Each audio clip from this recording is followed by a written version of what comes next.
Students, তোমরা যারা ইংরেজি গ্রামার নিয়ে খুব ভীত, খুব ভয়ে আছো, তাদের জন্য আমার এই ভিডিও। আমার এই ভিডিও থেকে পরপর তোমরা সিরিজ অনুযায়ী, পরপর ক্লাস অনুযায়ী তোমরা শিখতে পারবে সহজে গ্রামার, একদম সহজ ইজি উপায়ে, বেস্ট টেকনিকে। চলো আর কথা না বাড়িয়ে আমরা শুরু করে দিই আজকে ক্লাস। আজকে 3 এপ্রিল 2025, আমাদের ক্লাস নাম্বার 1।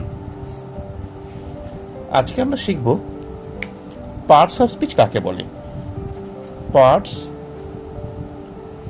অফ স্পিচ কাকে বলে আমরা সহজে মনে রাখার জন্য একটা টেকনিক শিখতে পারি। পার্টস অফ স্পিচ কি, কোথায় পাওয়া যায়, কেন ব্যবহার হয়, এগুলো যদি আমরা বই থেকে পড়ি, মুখস্থ করি, তাহলে আমাদের মনে থাকবে না। আমরা এই ক্যাপশন থেকে শিখব, সাবজেক্ট থেকে শিখব। দেখো, পার্টস অফ স্পিচ, তার মানে পার্টস মানে আমরা বুঝতে পারছি কিছুর অংশ, কিছুর অংশ। কিসের অংশ? স্পিচের অংশ, মানে বাক্যের অংশ। এখন প্রশ্ন হলো, কে বাক্যের অংশ? ইংরেজিতে বাক্যের অংশ কে? বাক্যের অংশ কে? এই পার্ট কে? এখানে কে? তাহলে সহজ একটা উত্তরও আছে, যা দিয়ে, বাই হুইচ সেন্টেন্স তৈরি হয়। সেন্টেন্স আর মেড, যা দিয়ে সেন্টেন্স তৈরি হয়। কি দিয়ে সেন্টেন্স তৈরি হয়? ওয়ার্ডস দিয়ে। আমরা জানি ওয়ার্ডস দিয়ে সেন্টেন্স তৈরি হয়। তাহলে একটা বাক্য যদি অনেক বড় বাক্য হয়, এত বড় বাক্য হয়, তার বিভিন্ন পার্ট থাকতে পারে। এইগুলোকে একটা ওয়ার্ড, ওয়ার্ড, ওয়ার্ড, ওয়ার্ড। যেমন একটা ওয়ার্ড আমরা লিখতে পারি, একটা সেন্টেন্স লিখতে পারি, দ্য বয়েজ আর প্লেয়িং। এর মধ্যে দেখো কতগুলো ওয়ার্ড আছে? 4টে ওয়ার্ড আছে, 4টে ওয়ার্ড আছে। তাহলে আমরা এখন দেখব যে সেন্টেন্স যতই বড় হোক, যতই বড় হোক, তার মধ্যে কি হাজার হাজার লক্ষ লক্ষ ধরনের ওয়ার্ড থাকতে পারে? টাইপস অফ ওয়ার্ড কি অনেক, অনেক, অগন্তি? নো, না। এখানে একটা কথা মনে রাখতে হবে, তুমি যত বড় সেন্টেন্স লেখো না কেন, সে 2 লাইন, 4 লাইন, 10 লাইন, তুমি যত বড় সেন্টেন্স লেখো, তার মধ্যে যে ওয়ার্ডসগুলো ব্যবহার হবে, তার মধ্যে যে ওয়ার্ডসগুলো ব্যবহার হবে, তার মধ্যে যে ওয়ার্ডসগুলো ব্যবহার করব আমরা, এই ওয়ার্ডসগুলো নির্দিষ্ট আছে, নির্দিষ্ট আছে, মানে এর সংখ্যা নির্দিষ্ট আছে। আরো একটু সহজে বুঝলে তোমরা বুঝবে যে আমরা যত সেন্টেন্স লিখি, তার মধ্যে এই ওয়ার্ডগুলো নির্দিষ্ট সংখ্যায় বিভিন্ন সময় বিভিন্নভাবে ব্যবহৃত হয়। কিরকম একটু বলি। Boys, the boys are playing.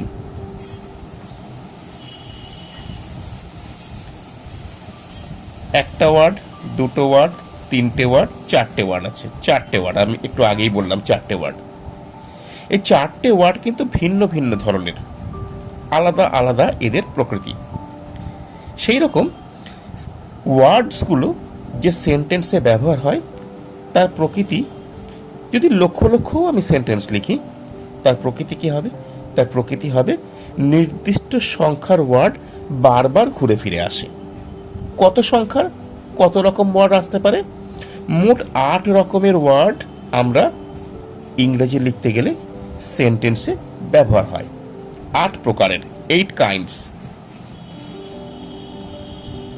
এই 8 কাইন্ডসকেই বলা হবে একটা বড় সেন্টেন্সের পার্ট। এই 8 প্রকার ওয়ার্ডসই যে কোনো সেন্টেন্সে ব্যবহার হয় কখনো না কখনো। তার মানে আমি কি বলতে চাইছি, এই 8 ধরনের ওয়ার্ডই একটা বড় বাক্যকে তৈরি করে, বা বড় একটা বাক্য যদি আমরা আলাদা আলাদা করে কাটি তাহলে এই 8 প্রকারের ওয়ার্ডই কোনো না কোনোভাবে ঘুরে ফিরে আসে। যা বলছিলাম, এই 8 প্রকারের ওয়ার্ড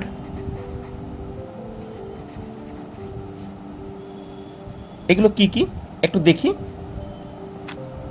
এক ধরনের ওয়ার্ড আছে যাকে নাউন বলা হয়, 1। 2 নম্বর প্রকারের ওয়ার্ড কি আছে? প্রোনাউন। 3 নম্বর ওয়ার্ড কি আছে? ভার্ব। 4 নম্বর ওয়ার্ড কি আছে? এই ভার্বের আগে অ্যাড যোগ করে দাও, অ্যাডভার্ব। 5 নম্বর কি আছে? প্রিপজিশন।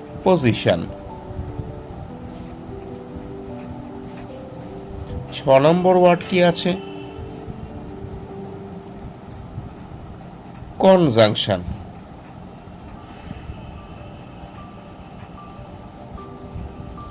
7 নম্বর কি আছে? ইন্টারজেকশন।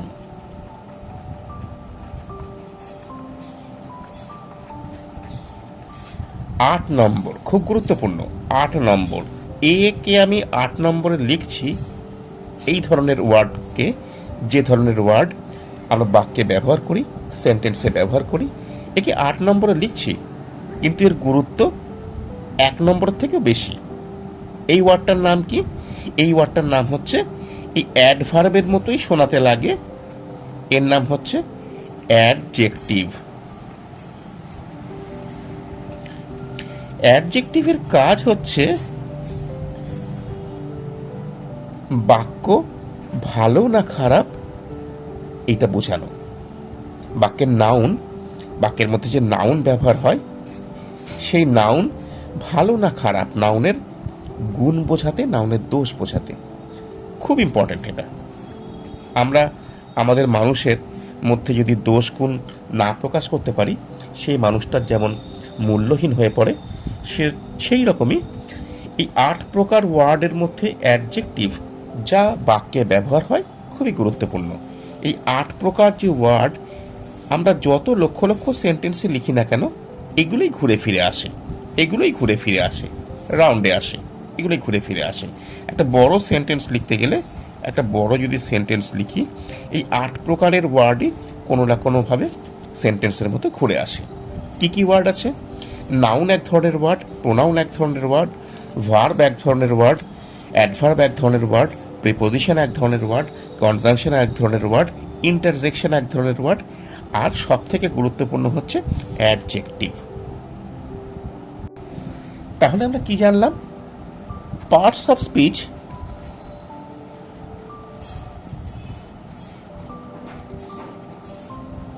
তোমাকে যদি জিজ্ঞাসা করে কেউ, তুমি আর ঘাবড়াবে না। পার্টস অফ স্পিচ কি তোমাকে যদি কেউ জিজ্ঞাসা করেন, তুমি ঘাবড়াবে না, তুমি বই খুঁজতে যাবে না। তুমি তার বলা, যে ব্যক্তি বলবেন তার বলা এই ক্যাপশন থেকেই তুমি পার্টস অফ স্পিচ বোঝাতে পারবে। পার্টস আছে, কিসের পার্ট? স্পিচের পার্ট। স্পিচ কি? বাক্য বা সেন্টেন্স এর পার্ট। বাস হয়ে গেল। পার্টস অফ স্পিচ কি? পার্টস অফ স্পিচ, যিনি বলবেন তার বক্তব্য তুমি ধার করে নিয়েই খুব সংক্ষেপে, খুব ট্রিকিলি, খুব বুদ্ধি করে বলে দিতে পারো। পার্টস অফ স্পিচ হচ্ছে তাকেই বলে যা কোনো একটা বৃহৎ বাক্য বা সম্পূর্ণ একটি বাক্যের অংশ। সম্পূর্ণ বাক্য কি দিয়ে গঠিত? আমি কিছুক্ষণ আগে বললাম, word plus word plus word plus word, এরকম অনেক ওয়ার্ডস দিয়ে গঠিত। তো এক একটা ওয়ার্ডকে সেই বাক্যের এক একটা পার্ট বা পার্টস অফ স্পিচ বলে। কত প্রকার পার্টস অফ স্পিচ আছে? আমরা 8 প্রকার, 8 কাইন্ডস পার্টস অফ স্পিচ আছে। কি কি আছে? আমরা আগে বললাম noun, pronoun, verb, adverb, adjective, preposition, conjunction, interjection. 1 2 3 4 5 6 7 8, 8 ধরনের ওয়ার্ড যা দিয়ে পৃথিবীর সমস্ত বাক্য কোনো না কোনোভাবে তৈরি হয়। খুব সহজে আমরা শিখে গেলাম পার্টস অফ স্পিচ কাকে বলে। যদি তোমাদের কেউ বলেন যে what is parts of speech বা what are parts of speeches, তখন তোমরা কি বলবে? তখন তোমরা বই খুঁজতে যাবে না, বই হাতাতে যাবে না, তোমরা তার বলা বাক্যের ক্যাপশন থেকেই বলে দেবে পার্টস অফ স্পিচ হলো একটা বড় অংশে বাক্যের বিভিন্ন ক্ষুদ্রতম অংশ। একটা বাক্যের মধ্যে যা যা ওয়ার্ড নিয়ে তৈরি হয় সেই এক একটা ওয়ার্ডকে বলা হয় পার্টস অফ স্পিচ। তোমরা ভালো থেকো, সুস্থ থেকো। আবার আমার নেক্সট ক্লাসে এই পার্টস অফ স্পিচের এক একটি ওয়ার্ডের, যেমন noun, pronoun, verb, adjective, adverb, preposition, conjunction, interjection, এদের ফ্যামিলি সম্পর্কে বলবো।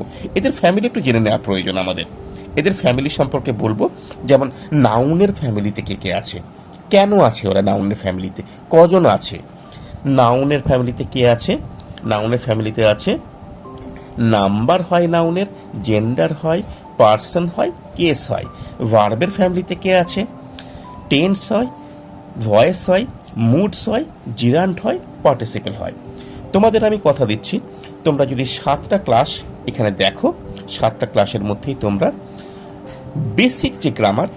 বেসিক গ্রামারের পারদর্শী হয়ে উঠবে। ভালো থাকো তোমরা।